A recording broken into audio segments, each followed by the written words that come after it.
Hercules. Hercules wasn't a hero. He was a man who burned 5 children alive in his own home. The madness came without warning. He looked at his 3 sons and saw enemies. He threw the eldest into the fire, then the second, then the third. Then he turned on his brother's 2 boys. They were in the house that day. He threw them in too. His wife Megara survived. The children did not. When the madness lifted, he sat on the floor of his own home and counted them. 5. Romans called him Hercules.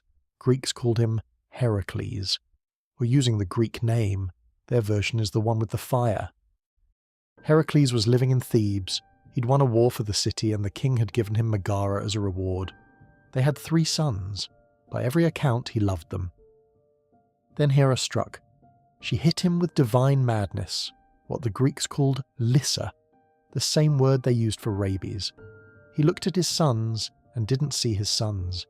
He saw enemies. He didn't know what he had done until it was over. Sources disagree. Euripides puts the killing after the labours. The version we're following comes from Apollodorus, where the labours come as the sentence. The order changes, the number changes, the killing doesn't. Hera didn't hate Heracles for nothing. She hated him because of what he was. Zeus had a habit, mortal women, married ones especially. One of them was Alcmene. Her husband Amphitryon, a Theban general, was away at war. While he was gone, Zeus came to her wearing her husband's face. He told her he'd come home early. He told her stories about the battles he'd just fought. He stretched a single night into 3. She believed everything. She slept with him. The next night, her real husband returned and slept with her too. 9 months later, Alcmene gave birth to twins. One was Iphicles, son of Amphitryon. The other was Zeus's son. They named him Alcides. Hera found out the way she always found out, and she did what she always did. She didn't go after Zeus. She went after the evidence. When Alcides was 8 months old, Hera sent 2 serpents into his crib. Iphicles screamed. Alcides strangled them, 1 in each hand. He was 8 months old. That was the first attempt. Hera spent the rest of his life on the second. If you've seen the Hera video on this channel, you know the rest of the pattern. He was the most famous of Zeus's children, and the one Hera tried hardest to destroy. After the fire, Alcides ran. He went to Thespius and asked to be purified. Then he walked to Delphi to ask the gods what to do. The Pythia gave him a sentence: 12 years of service to his cousin Eurystheus, the king of Mycenae. 10 tasks, whatever Eurystheus said. She also gave him a name. Until that day he had been called Alcides. The Pythia called him something new: Heracles. It meant glory of Hera. The goddess who had destroyed his family had her name in his mouth every time he said his own. Eurystheus was a coward and a smaller man in every way that mattered. This wasn't an adventure, this was humiliation. The first labour was the Nemean lion. Its hide couldn't be pierced by any weapon.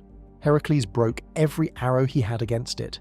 He broke his club. He wrestled it bare-handed, he choked it to death. Then he skinned it using its own claws, the only thing sharp enough to cut the hide. He wore the skin for the rest of his life. He brought the carcass back to Mycenae. Eurystheus saw him coming and was so terrified he hid in a giant bronze jar buried in the ground. He gave orders from inside the jar for the rest of the labours. The second was the Hydra of Lerna. 9 heads. When Heracles cut one off, 2 grew back. He couldn't win by fighting harder. He brought his nephew Iolaus into the swamp with a torch. Every time Heracles severed a head, Iolaus burned the stump shut before another could grow. When the last head was off, Heracles dipped his arrows in the Hydra's venom. Those arrows could kill anything they touched, including, decades later, him. When he came back to Mycenae, Eurystheus told him the labour didn't count. He'd used Iolaus's help. Disqualified. Another labour was the Augean stables, thousands of cattle, decades of unshoveled manure. Eurystheus told the strongest man alive to clean a barn. Heracles diverted 2 rivers through it. When he came back, Eurystheus told him that one didn't count either. He'd been paid for it. Disqualified.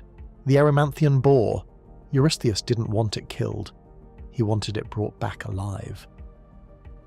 When Heracles arrived in Mycenae carrying a live, struggling boar over his shoulders, Eurystheus dove back into the jar.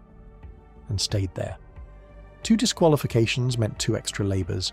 The oracle had said 10, it became 12. He chased a sacred deer for a year.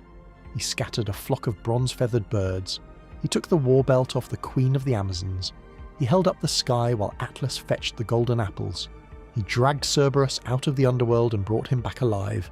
And every time he came back, Eurystheus was waiting in the bronze jar with the next task. When the labours finally ended, Heracles was free, exhausted but free. He went back to Thebes. Megara was still there, the woman whose 3 sons he had burned alive. They could not be married anymore. He gave her to his nephew Iolaus. Iolaus was the son of Iphicles. Iphicles, whose 2 children Heracles had also thrown into the fire. The 2 people in Thebes who had lost their families to his madness. Heracles handed them to each other and left. He found a new wife. Her name was Deianira. They had children. He started over. It didn't last. A centaur named Nessus tried to assault Deianira while ferrying her across a river. Heracles shot him with one of the Hydra arrows. As Nessus died, he told Deianira a lie. He told her his blood had a special property. If Heracles ever stopped loving her, she could soak a shirt in centaur blood, give it to him, and his love would return. He was lying. The blood was venom. The same Hydra poison that had just killed him. He knew he was dying and he wanted to take Heracles with him. Years later, Heracles took another woman as a captive. Word got back to Deianira. She remembered what Nessus had told her.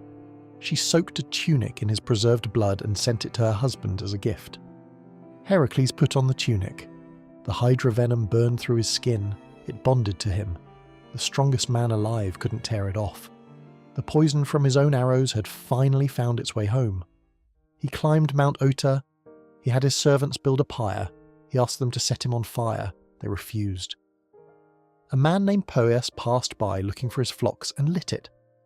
Heracles gave him his bow as thanks. He burned alive. The Greeks called him a hero. That was the word they had.